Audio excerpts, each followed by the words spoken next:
Hey guys, and welcome back. Now when it comes to gaming mice, we do get a wide variety of options to choose from, many of which incorporate different lighting options, adjustable design, both on ergonomics and software, but of course this usually means higher prices. So we're checking out a wallet-friendly alternative from Azio, the GM2000. Now we've come to expect less features on more affordable products, but how does it hold its true purpose in gaming? Well, let's find out. So starting off with the size and shape, I would say this is more suited for smaller hands, partially because the mouse is super light, and because of its small size, there isn't much palm support.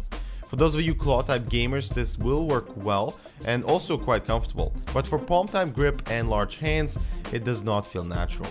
Now notice the mouse is symmetrical, unfortunately only available for right-handed users. It would be awesome to have another set of buttons on the right side to cover left-handed users.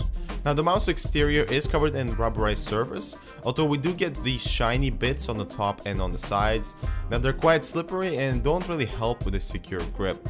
The build quality is not fantastic, it is made entirely of light plastic, so you do get what you pay for. So this is a 5-button mouse, pretty standard, with your left and right click, the scroll wheel, DPI change button, and your browser buttons on the side. The scroll wheel does provide feedback and is textured. The DPI button is quick to access, and we have 3 DPI settings that are programmed in and cannot be changed. Now there's no software or drivers for this mouse, it's just plug and play. So the 3 DPI settings include 800, 1600 and 2000 DPI, which is the maximum. After all, it is in the name. Now on the one hand, this is a good range. I personally never go above 2000 even when gaming, but there are many who prefer a more sensitive mouse for FPS titles and like to configure their own DPI settings. So the lack of software may be a deal breaker for many. And the brightness of the LED in front of the DPI change button indicates what DPI setting you're using. Now on the topic of lighting, the GM2000 does achieve this gaming look. Both of the sides are lit along with the logo at the back. The color cannot be changed, unfortunately, neither can it be turned off, but that shouldn't be an issue unless you're concerned about matching colors of all your gaming gear. Now if you look at the bottom, you can see the rear of the mouse is a lot wider, sort of shaped like a pear. And since most pressure comes to the front of the mouse because of your left and right click, combining this mouse with a softer mousepad might give you a little trouble. And testing this mouse with multiple different surfaces, I found it works best on harder surfaces simply because the mouse would tilt forward on softer surface and completely disturb your movement.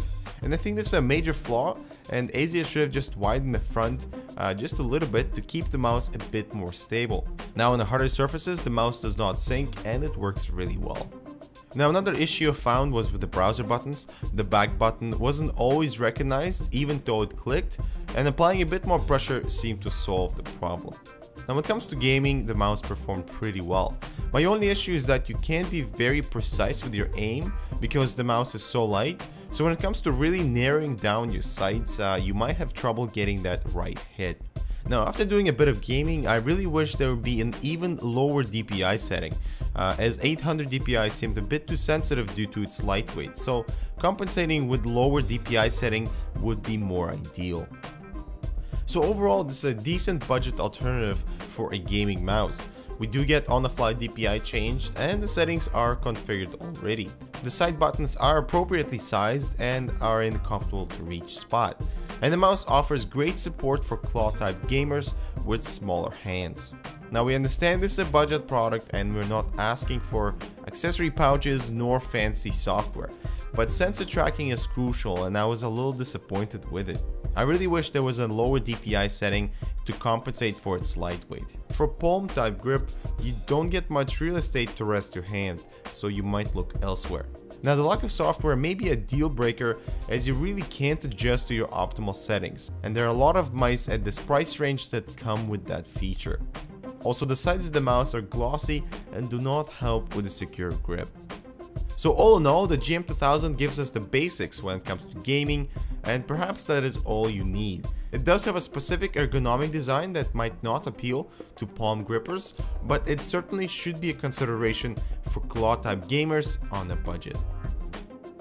So thanks guys for watching, and we'll see you in the next one.